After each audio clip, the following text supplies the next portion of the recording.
चांदूर बाजार येथे आमदार बच्चू कडू यांच्या प्रहार पक्षाचे कार्यकर्ते आणि भाजप कार्यकर्त्यांमध्ये काल जोरदार हाणामारी झाली। बांधकाम कामगारांना किट वाटपाच्या कार्यक्रमात स्थानिक भाजप कार्यकर्त्यांना आमंत्रित केले नसता भाजप कार्यकर्त्यांनी बच्चू कडूंचे बॅनर आणि पोस्टर फाडल्यामुळे दोन्ही गटात बाचाबाची आणि पुढे त्याचं रूपांतर हाणामारीत झालं।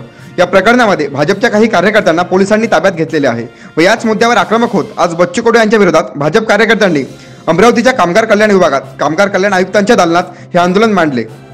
काल चांदूर बाजार येथे प्रहार पक्षाच्या वतीने घेण्यात आलेला कार्यक्रम नियमाबाह्य असल्याचा आरोप आता भाजप कार्यकर्त्यांनी केलेला आहे।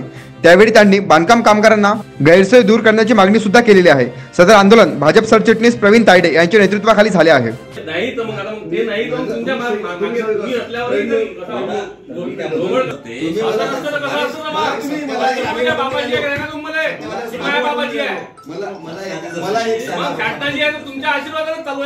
मला एक सांगा, सगळ्यात महत्त्वाची गोष्ट हा शासकीय योजना आहे। शासकीय कोणतीही योजना असो त्या योजनेचा वाटप असो किंवा वितरण असो काही असो ते काम शासकीय तुमच्या अधिकारात व्हायला पाहिजे। त्याच्यानंतर तुम्ही तो कंत्राट दिला हे मान्य आहे, मला कंत्राट दिला मग कंत्राट दिला। ह्या ज्या राजमिस्त्रीच्या या किट वाटप केले जातात या किट वाटप या कामगार आयुक्तांच्या म्हणजे दिरंगाईमुळं किंवा आमदाराच्या दबावामुळं या सार्वजनिक ठिकाणी वाटल्या जातात आणि सेतू जे आहे त्या सेतूतूनही एकाच सेतूतून जो आमदारांचे पी आहे त्या सेतूमधून ते ऑनलाईन केल्या जाते आणि 1235 रुपये लोकांकडून उकळले जातात। दुसरी गोष्ट आपल्या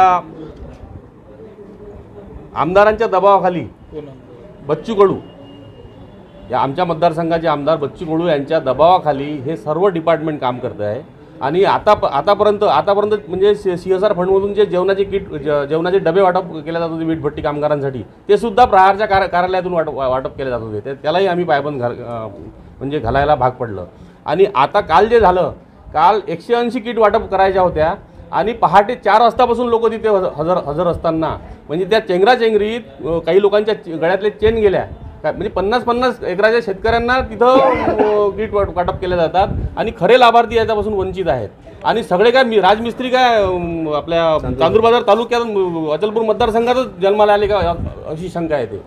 आणि हे एकतर पंचायत समिती किंवा ग्रामपंचायत किंवा तहसील कार्यालयातून या एजन्सीच्या माध्यमातून वाटप केल्या गेलं पाहिजे अशी आमची मागणी आहे आणि आज तो तिथे परत पुन्हा एकदा वाटपाचा कार्यक्रम घेतलेला आहे तो रद्द करण्यात यावा आणि तो पंचायत समिती किंवा ग्रामपंचायत स्तरावरून वाटप करण्यात यावा अशी आमची मागणी आहे।